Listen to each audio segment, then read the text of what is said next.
नमस्कार, प्रणाम आप सभी लोगों को।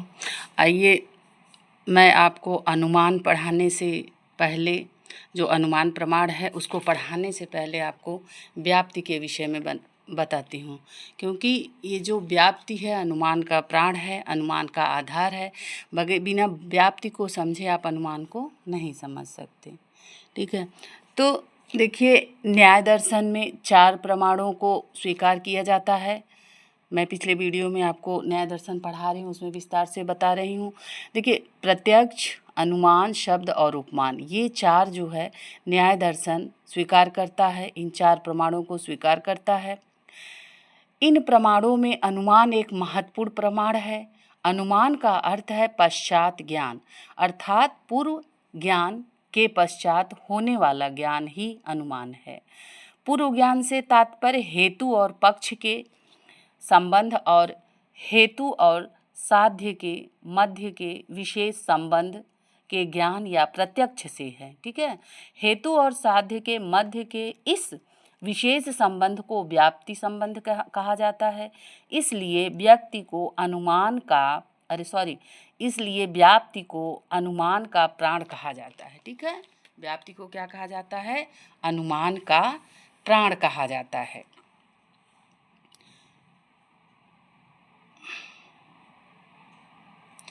तो इस तरह व्याप्ति जो है, देखिए, अनुमान का आधार व्याप्ति है।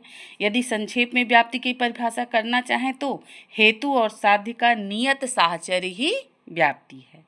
ठीक है, तो इस प्रकार व्याप्ति का शाब्दिक अर्थ है विशेष संबंध। अतः हेतु और साध्य के मध्य के नियत साहचर्य, अव्यभिचारी और अनौपाधिक संबंध को ही व्याप्ति संबंध कहा जाता है। ठीक है, जैसे जहाँ जहाँ धुआं है वहाँ वहाँ आग है। क्या? जहाँ जहाँ धुआं है वहाँ वहाँ आग है। इस उदाहरण में धुआं हेतु और आग जो है साध्य में व्याप्ति संबंध है। हम हेतु का प्रत्यक्ष करके अदृष्ट साक्ष्य के पक्ष में सिद्धि इसी व्याप्ति के संबंध के द्वारा कर सकते हैं।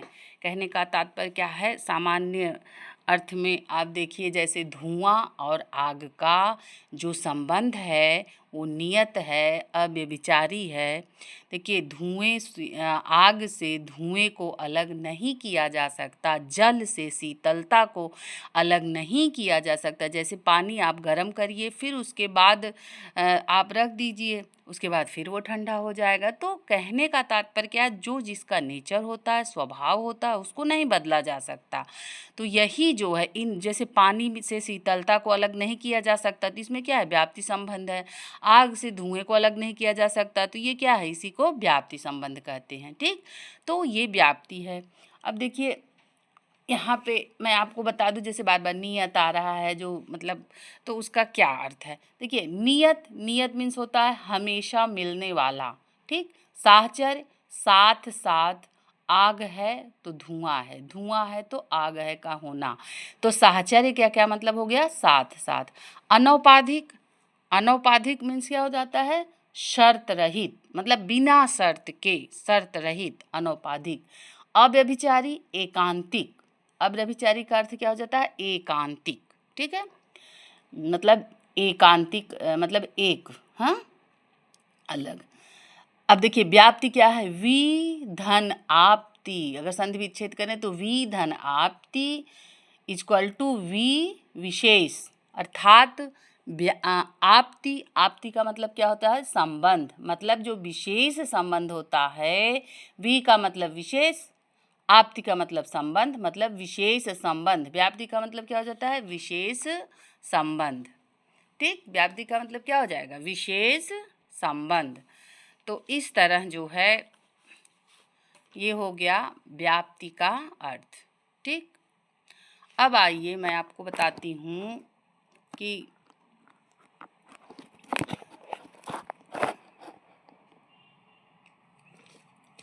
ये व्याप्ति जो है,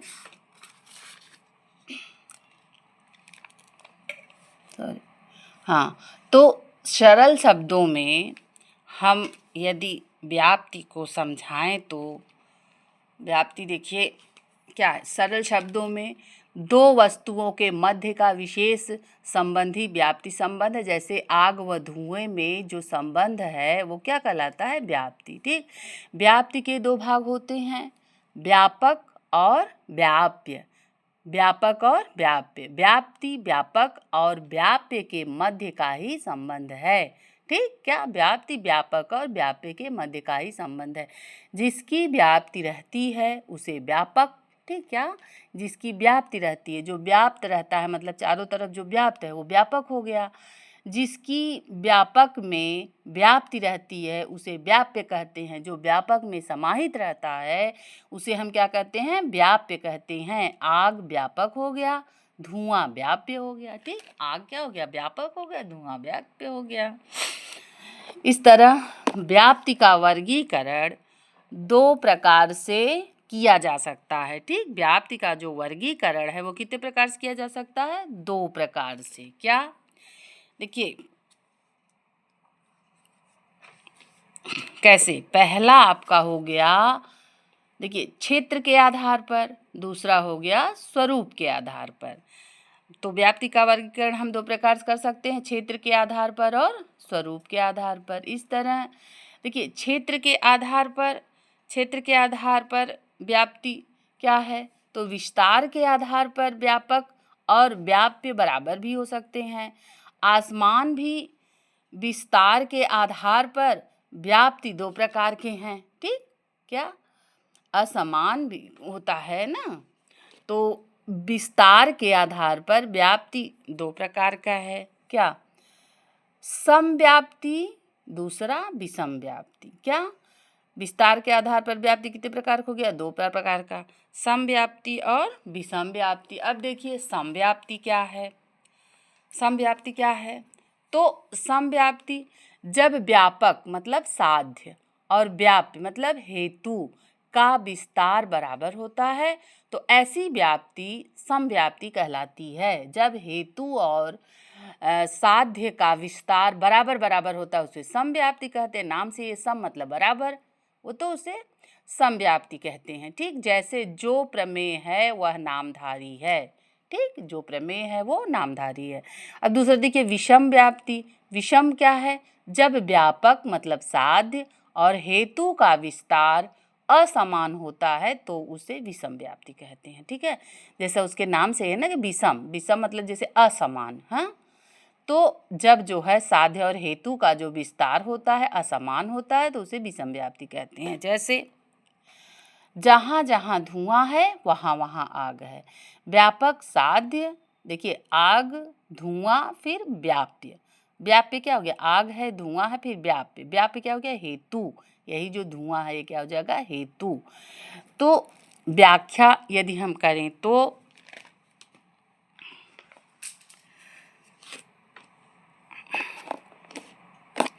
देखिए व्याख्या करें तो जहाँ जहाँ धुआं होता है वहाँ वहाँ आग निश्चित रूप से होती है। बिना आग के धुआं नहीं हो सकता, परंतु आग के साथ सदैव धुआं हो ये आवश्यक नहीं है। जैसे लाल दहकते कोयले में आग होती है, धुआं नहीं। ठीक, अतः जहाँ जहाँ धुआं है वहाँ वहाँ आग, जहाँ जहाँ आग है वहाँ वहाँ धुआं नहीं भी हो सकता। जैसे देखिए लोहा है, लोहा खूब गर्म रहता है तो भी जो है तो उसमें धुआं नहीं दिखाई देता है। तो कुछ लोग ये जो है आलोचना करके कहते हैं, लेकिन देखिए धुआं और आग का जो है व्याप्ति संबंध है, धुएं से आग को अलग नहीं किया जा सकता। कुछ चीज़ें हैं जो साइलेंट रहती हैं। ठीक है, तो इस तरह जो है अब देखिए स्वरूप के आधार पर व्याप्ति का विभाजन, जो स्वरूप है स्वरूप के आधार पर व्याप्ति का विभाजन कैसे किया गया है, तो आइए इसको मैं आपको बताती हूँ। देखिए इसमें ये स्वरूप के आधार पर भी दो प्रकार का होता है, अन्वय व्याप्ति और व्यतिरेक व्याप्ति। अब देखिए अन्वय व्याप्ति क्या है, अन्वय मतलब भावात्मक, हेतु और साध्य के मध्य का भावात्मक संबंध ही अन्वय व्याप्ति है। जैसे धुएं के होने पर आग का होना भाव है, तो ये जो है अन्वय व्याप्ति है, भावात्मक है। ठीक, धुआं के होने पर आग का होना भाव है, तो इसी को ही हम अन्वय व्याप्ति कहते हैं। देखिए व्यतिरेक क्या है, अभावात्मक। ठीक, ये मतलब भावात्मक मतलब पॉजिटिव, अन्वय मतलब पॉजिटिव, व्यतिरेक मतलब निगेटिव, अभावात्मक। तो साध्य तथा हेतु के मध्य का निषेधात्मक संबंध ही व्यतिरेक व्याप्ति है। इसमें साध्य के अभाव में हेतु का भी अभाव होता है। जब साध्य नहीं रहेगा तो हेतु भी नहीं रहेगा। जैसे आग साध्य है के न होने पर धुआं हेतु का न होना। भाई जब आग जलेगी ही नहीं, आग होगी नहीं, धुआं कहाँ से होगा? तो जब आग का अभाव होगा तो जाहिर बात है कि जो है धुएं का भी अभाव होगा। तो ये क्या हो जाएगा, व्यतिरेक व्याप्ति। तो इस तरह स्वरूप के आधार पर व्याप्ति दो प्रकार की है। ठीक है, तो यहाँ मैंने आपको बताया कि व्याप्ति क्या है, व्याप्ति के प्रकार क्या हैं। तो मतलब देखिए आपकी दो है। तो इस तरह न्याय दर्शन, ये तो व्याप्ति का हो गया, व्याप्ति दो प्रकार की। अब देखिए न्याय दर्शन व्याप्ति के जो है कितने प्रकार मानता है। न्याय दर्शन जो है, न्याय दर्शन के अनुसार व्याप्ति 6 प्रकार की होती है। ठीक, न्याय दर्शन के अनुसार व्याप्ति 6 प्रकार की होती है, जिसका वर्णन मैं अगले वीडियो में करूँगी आपको। जो है यहाँ पे मैंने आपको व्याप्ति के विषय में सविस्तार से बताया। व्याप्ति का वर्गीकरण 2 तरह से हुआ है, क्षेत्र के आधार पर, स्वरूप के आधार पर। तो न्याय दर्शन में आपको पढ़ा रही हूँ, तो न्याय दर्शन के अनुसार व्याप्ति क्या है, तो इसको मैं अगले वीडियो में सविस्तार से बताऊँगी। देखिए आपको तो समझ में आ ही गया होगा व्याप्ति। ठीक, देखिए व्याप्ति का शाब्दिक अर्थ भी मैंने आपको बताया कि वह संबंध जिसमें एक चीज़ दूसरी को व्याप्य करती है। व्याप्य करने वाली चीज़ साध्य है, जो व्याप्त होती है वह हेतु है। इसलिए साध्य को व्यापक और हेतु को व्याप्य कहते हैं। आग साध्य मतलब व्यापक है और धुआं हेतु व्याप्य है, इसका उल्टा नहीं है। अर्थात आग व्याप्य है और धुआं व्यापक नहीं है, क्योंकि जहाँ धुआं रहता है वहाँ तो हमेशा आग रहती है, लेकिन जहाँ आग रहती है वहाँ धुआं हमेशा नहीं रहता। जैसे मैंने पिछले बताया कि धधकता हुआ कोयला या तपते हुए लोहे के होने पर आग तो रहती है लेकिन धुआं नहीं रहता है। इसलिए हमेशा आग के रहने पर धुआं रहता है। ठीक है, लेकिन कभी कभी हम देखते हैं कि आग तो रहती है पर धुआं नहीं रहता। इसलिए धुआं व्याप्य, कम विस्तार वाला, और आग जो है व्यापक है, अधिक विस्तार वाला है। ठीक है, धुआं हमेशा रहता है। तो व्याप्ति हेतु और आग हमेशा जो है क्या है, जो धुआं है वो कम विस्तार वाला है, और आग जो है हमेशा रहती है, इसलिए वो व्यापक है। ठीक है, तो व्याप्ति हेतु और साध्य का नियत मतलब इनवेरिएबल और निरुपाधिक अनकंडीशनल संबंध है। ठीक है, तो यहाँ मैंने आपको व्याप्ति के विषय में सविस्तार से बताया। अब अगले वीडियो में मैं आपको न्याय दर्शन में जो व्याप्ति की स्थापना, जो 6 प्रकार की विधियों को बताया है न्याय दर्शन, उसका मैं सविस्तार से वर्णन करूँगी। तो आशा करती हूँ आपको व्याप्ति समझ में आ गया होगा। ठीक, जब व्याप्ति आपको समझ में आ जाएगा तभी जो है अनुमान को आप अच्छी तरीके से समझ पाएंगे। तो मेरी पूरी कोशिश है कि चीज़ों को मैं एक सरल भाषा में आपको बताऊं। बस आप लोग मेरा जो है हौसला बनाए रखिए, और भारतीय दर्शन को जो मैं बताने का प्रयास कर रही हूं उसमें मुझे सफलता मिले। मेरी पूरी यही कोशिश है कि आपको सरल से सरल भाषा में बताऊं।